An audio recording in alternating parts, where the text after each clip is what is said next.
Hola, ¿qué tal, hermanos? Estamos una vez más con ustedes en este tiempo que tenemos para meditar en la palabra de nuestro Dios. En esta ocasión quiero compartir acerca de los atributos de Dios.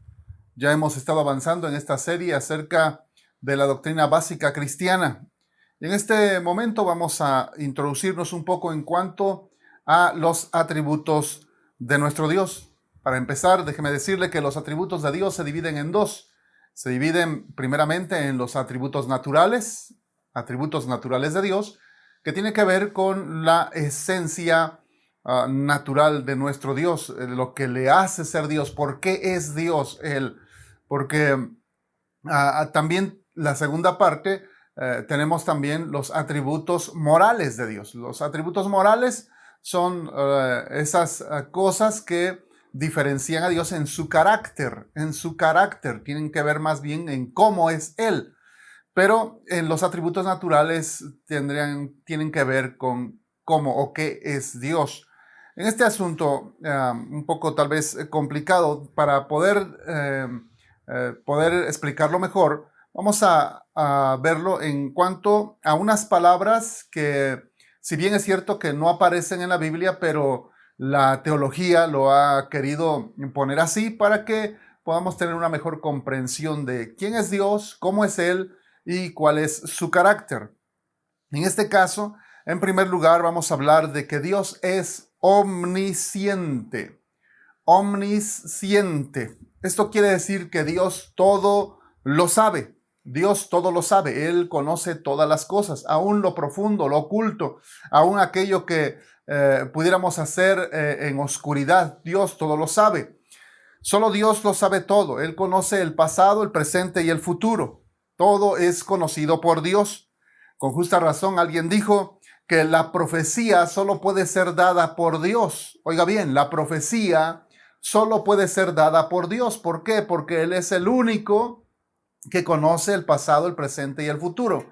En este caso, la profecía futura, Dios conoce todo el futuro y es el único que puede darla exactamente, de una manera precisa. Así que nadie más puede hacerlo. Si bien es cierto que en el mundo encontramos a brujos, a satanistas, charlatanes, gente que pretende conocer el futuro de las personas y que pretende conocer el futuro el desarrollo histórico de las naciones o del mismo mundo. También es cierto que la gran mayoría caen en solamente inventar estas cosas, solamente en tratar de mencionar o decir algo que pudiera ser, tal vez que cayera en lo lógico y que cualquier persona razonante, pensante, que pudiera ponerse a pensar un poco en cuanto a las cosas futuras o al desarrollo de la historia futura, pudiera también decirlo. Algo así como los horóscopos, que en realidad no tienen nada de adivinación, solamente la gente se atreve a decir cosas que no tienen ningún fundamento, que no tienen ninguna certeza y que son dichas solamente al azar y alguien las toma como ciertas y finalmente dicen, no, sí, los astros están gobernando mi vida. En realidad no. Y la historia futura o la profecía bíblica es dada exactamente con lujo de detalle solamente por Dios.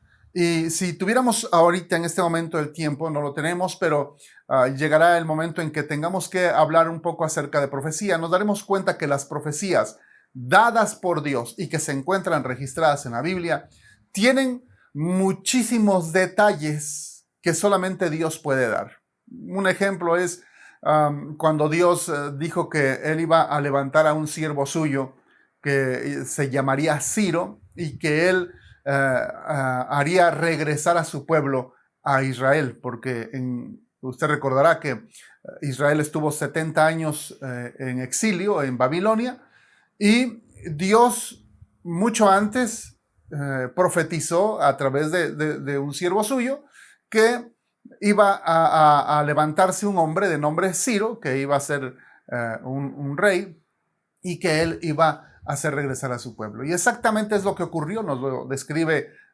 Nehemías en su libro. Y así con esa sintonía de detalles es como Dios nos presenta la profecía bíblica. No cosas al azar, no probabilidades, no cosas que suponiendo o que alguien suponía o que los profetas suponían que iba a suceder. No, sino exactas, profecías exactas en cuanto a tiempo y en cuanto a detalles de su cumplimiento. Lo mismo se habló del Mesías. Isaías 53, por ejemplo, es una profecía dada unos 700 años antes de Jesús y que se cumplió exactamente en Cristo Jesús, en todos los detalles de cómo lo golpearon, cómo lo azotaron, cómo lo escupieron, cómo lo crucificaron. Todos los detalles que se mencionan en Isaías 53 se cumplen en el Señor Jesucristo. También la fecha exacta que se da a través del profeta Daniel de cómo iban a salir precisamente del exilio en Babilonia, iban a regresar a su tierra, y da la fecha exacta de cuando el Señor Jesucristo iba a entrar en esa famosa entrada triunfal del Señor Jesús a la ciudad de Jerusalén. Detalles muy claros, muy específicos que los dice la Biblia en cuanto a fechas, en cuanto a tiempo, en cuanto a personajes, etcétera, etcétera. Entonces, lo que quiero decirles aquí es que Dios es el único que conoce todo, específicamente, si bien es cierto, Él es el único que conoce la historia futura o lo que va a suceder más adelante, no solamente a nivel global, sino también a nivel personal. Dios te conoce a ti, Dios conoce tu vida, Dios conoce qué decisiones vas a tomar en el futuro, hacia dónde te vas a guiar, a qué te vas a dedicar, en qué vas a trabajar, etcétera, etcétera. O también aquellas cosas que pretendes ocultar y que quisieras que nadie más se enterara, como aquellos pecados que a veces se cometen en oculto, que no quisieras que tu esposa, que tus hijos se enteraran, pero Dios los conoce. Dios tiene todo el detalle de tu vida pasada, presente y futura. Él es el único que lo conoce. Isaías 46:10 nos dice que anuncio lo por venir desde el principio y desde la antigüedad lo que aún no era hecho. Que digo, mi consejo permanecerá y haré todo lo que quiero. Ahora, esta cita bíblica está dándose en cuestión global, en cuestión mundial, de historia mundial. Y Dios dice, yo haré todo lo que quiero. Y Él dice, empezando el versículo, yo soy quien anuncio lo por venir desde el principio. Él es el que ya escribió la historia futura. De hecho, se dice que el libro de Apocalipsis es precisamente eso, la historia futura de cómo se van a desarrollar una serie de acontecimientos futuros en cuanto al derramamiento de la ira de Dios, en cuanto al rescate de su iglesia, pero también en cuanto al establecimiento del reino del reino físico de nuestro Señor Jesucristo sobre la tierra. Y al final, ya por ahí en los capítulos 20-21 de Apocalipsis, hablando del juicio hacia la gente que nunca reconoció a Dios como su Salvador, a Cristo como su Salvador, pero también el establecimiento de la nueva creación. En Apocalipsis 21 se habla de un cielo nuevo y una tierra nueva, y de cómo los salvos, los creyentes, los hijos de Dios, heredaremos ese lugar, habitaremos en la Nueva Jerusalén, estaremos ahí con el Señor para siempre. Es preciosa la historia futura, estamos confiados en nuestro Dios, en el que nos ha salvado, rescatado, el que ha perdonado nuestros pecados, el que nos ha dado esa esperanza, esa confianza, esa seguridad de vida eterna.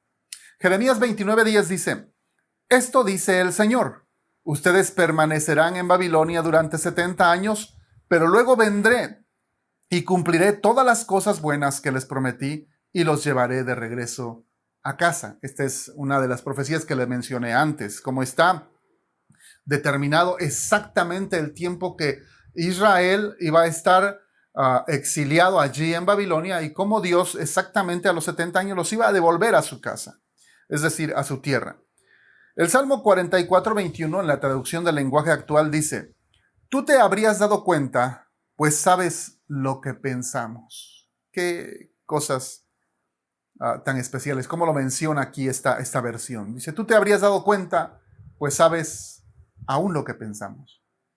Hay otra porción donde dice que aún nuestras palabras no salen de nuestra boca y el Señor ya las conoce todas. Es decir, Dios es omnisciente, Él conoce todo, todo, todo, todo el pasado, todo el presente, todo el futuro, aún aquellas cosas ocultas.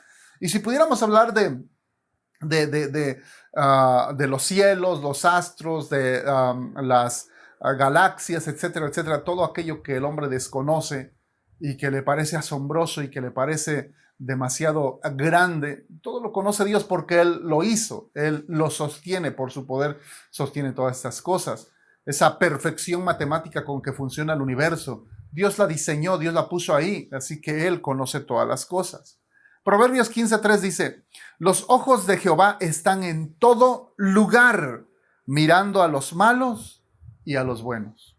Así que no hay lugar donde podamos escondernos. El rey David dijo, si subiera a lo alto, ahí estás tú. Si me escondiere en lo profundo de la mar, de ahí me tomará tu mano. O sea, no hay lugar donde podamos escondernos de Dios. Él lo conoce todo y también Él está presente en todo lugar. Este es otro de los atributos. Pero el siguiente que quiero compartir, el siguiente atributo de Dios, es que Dios es omnipotente. Omnipotente. Esto quiere decir que Dios lo puede todo. Para Él no hay obstáculos, ni barreras o impedimentos, nada que le estorbe. Él tiene todo el poder para hacer y deshacer, para bendecir o para maldecir. Y aquí es importante que usted y yo conozcamos la voluntad de Dios.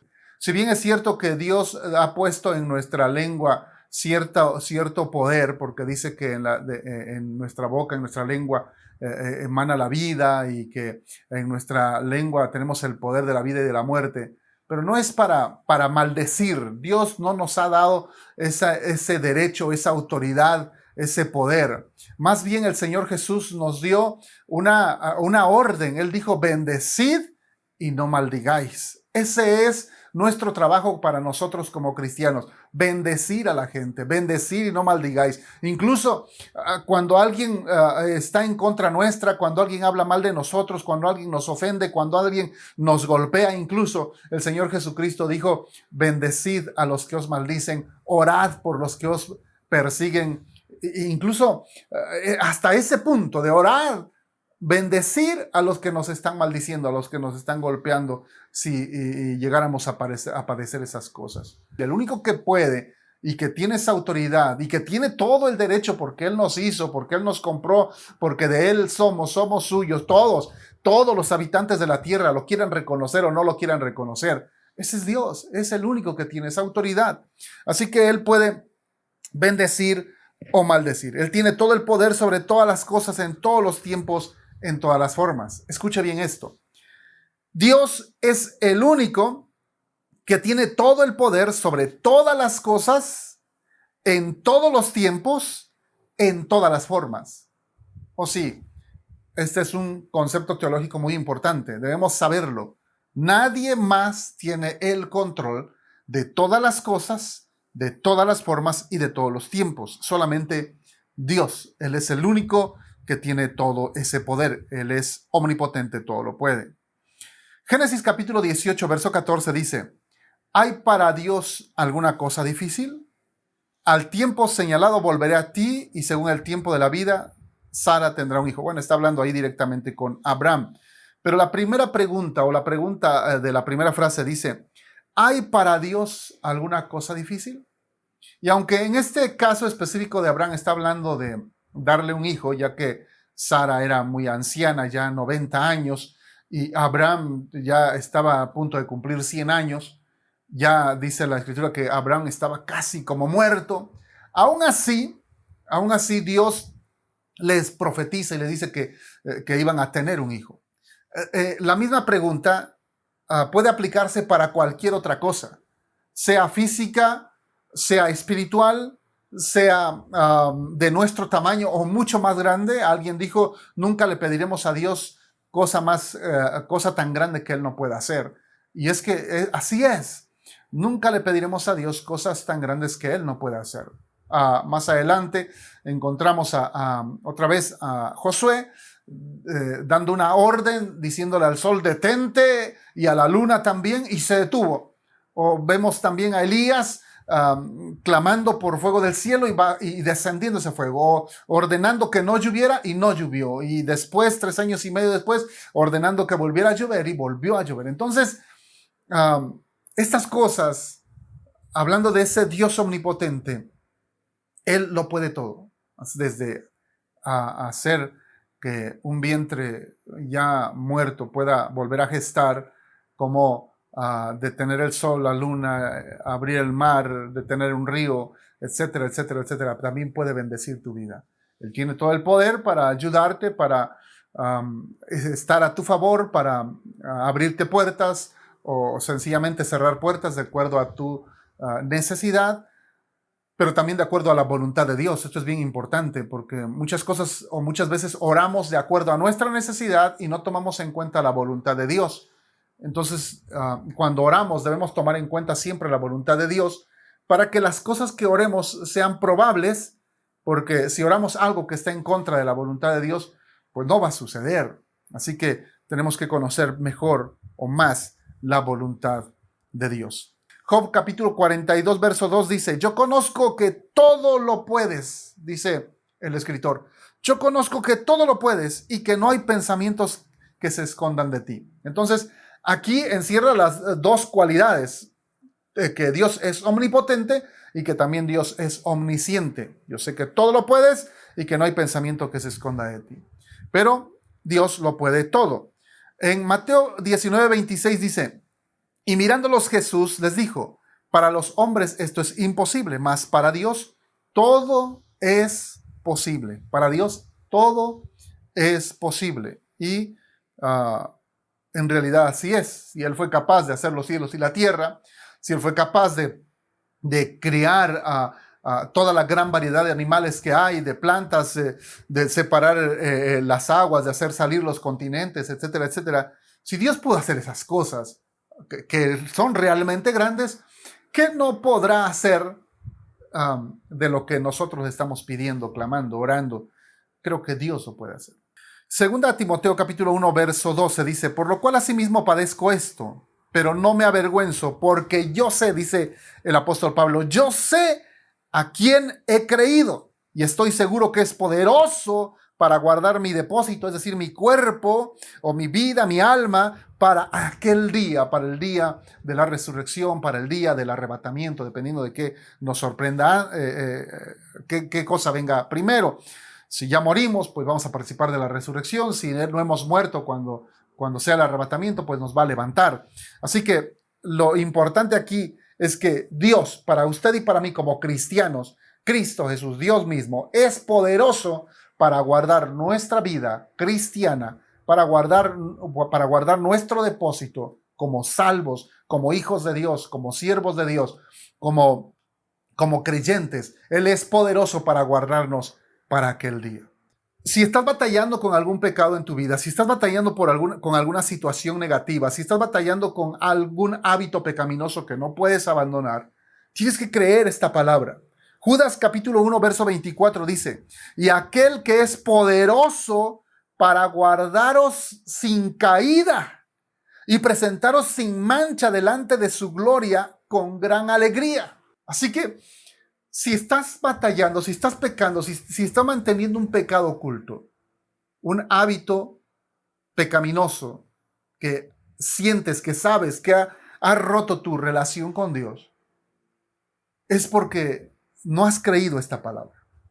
Si tú crees esta palabra y estás siendo tentado, te sientes que estás siendo controlado por algún hábito pecaminoso, lo único que tienes que hacer es orar, meterte más con Dios, confiar en esta palabra. Tal vez tengas que ayunar, tal vez tengas que meterte más en oración, leer más la palabra, pero creer esta palabra, que Él es poderoso para guardarte sin caída, para que no vuelvas a caer en ese pecado. Él es el que te puede guardar. Por ti mismo no puedes. Te podrás esforzar, podrás batallar, podrás hacer cuanta cosa quieras, pero finalmente vas a volver a caer. ¿Por qué? Porque no tienes la fuerza sobrenatural de Dios para mantenerte sin caída.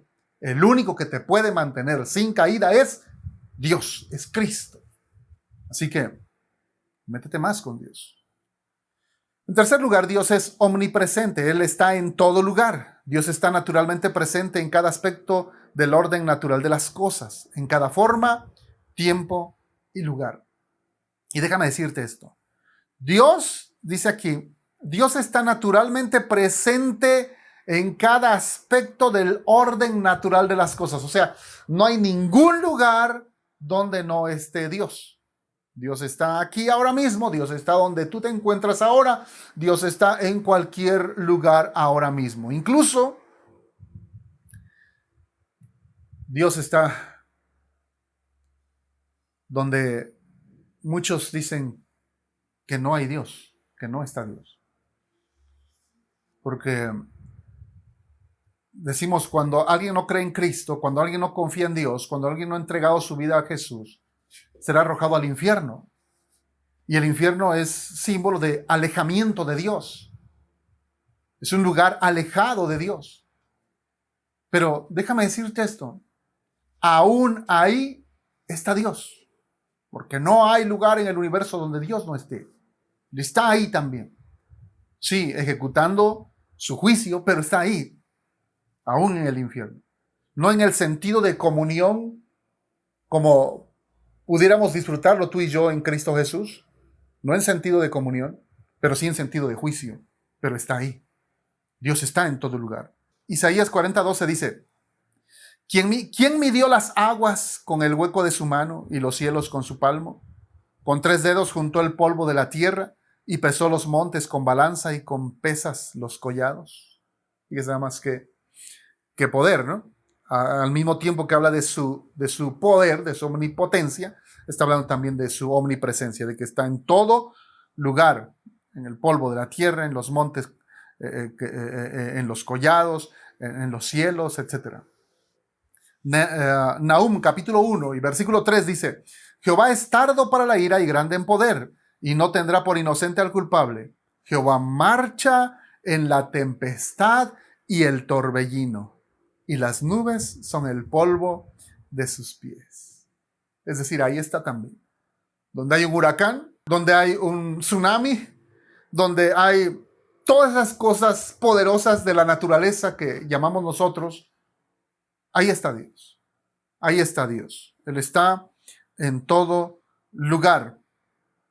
Dios está activamente presente en una forma diferente en cada evento de la historia, como guía providente de los asuntos humanos. Dios está ahí.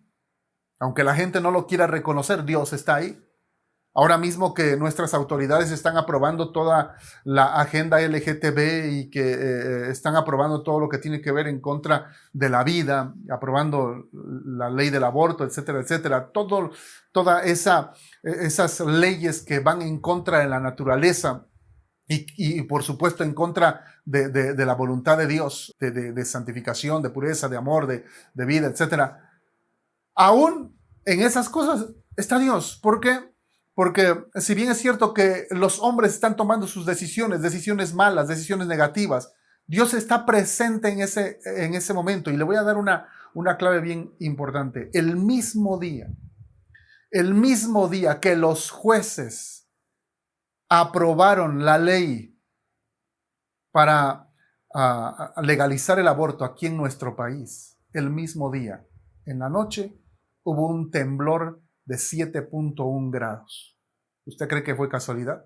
Claro que no. Dios está ahí, está viendo todas las cosas. Él está presente aún en esas reuniones de los magistrados. Él está ahí y está ejecutando su juicio. Salmo 48:7 dice, con viento solano quiebras tú las naves de Tarsis.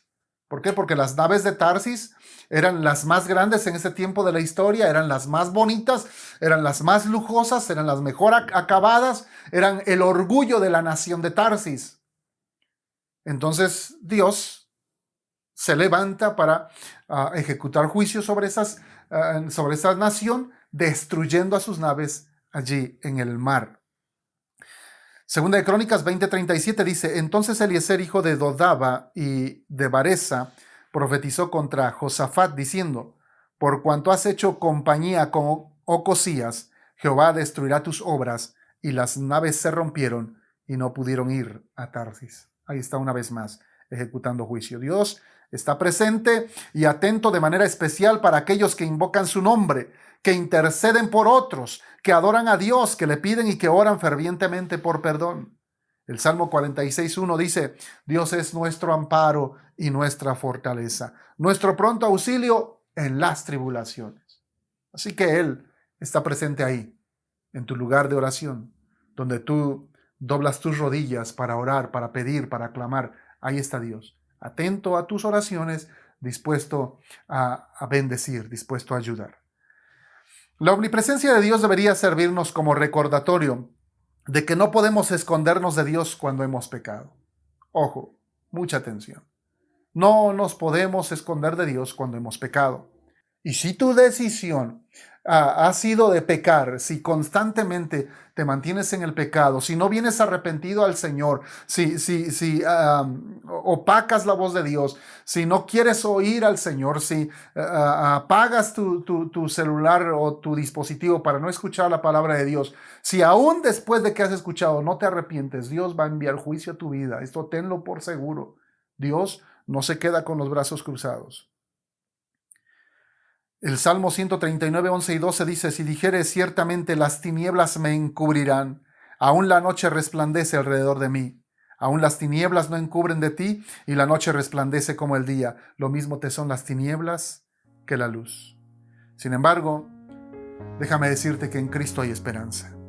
Regresar a Dios en arrepentimiento y fe es lo que Dios está esperando, que tú te arrepientas y que vengas al Señor. Isaías 57, 16 dice: pues no pelearé contra ustedes para siempre, no estaré siempre enojado. Si lo estuviera, moriría toda la gente, sí, todas las almas que he creado. Si Dios decidiera hoy derramar su ira sobre toda la tierra, desaparecería la raza humana. Primera de Juan 4, 9 al 10 dice: en esto se mostró el amor de Dios para con nosotros, en que Dios envió a su Hijo unigénito al mundo para que vivamos por Él. En esto consiste el amor, no en que nosotros hayamos amado a Dios, sino que Él nos amó a nosotros y envió a su Hijo en propiciación por nuestros pecados. En Lucas 15, 7 dice: os digo que así habrá más gozo en el cielo por un pecador que se arrepiente que por 99 justos que no necesitan el arrepentimiento.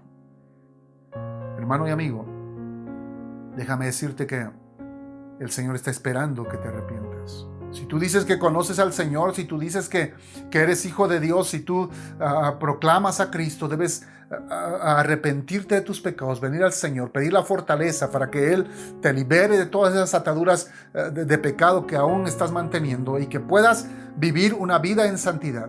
Si no tienes a Cristo en tu corazón todavía, es tiempo de que abras tu corazón a Cristo y que dejes que Jesús gobierne tu vida todos los días de tu vida. Si quieres hacerlo, te invito a que ores conmigo. Dile: Señor Jesús, te doy gracias en este momento, porque a través del estudio de tu palabra, hoy sé que tú eres omnipotente, omnisciente, omnipresente. A ti no te puedo engañar, tú estás en todo lugar, en todo momento. Y hoy, Señor, reconozco que he pecado contra ti. Te pido que me perdones, que vengas a mi corazón, que me hagas un hijo de Dios y que me des ese regalo de vida eterna. Te lo pido, Dios, en el nombre de Jesús. Amén.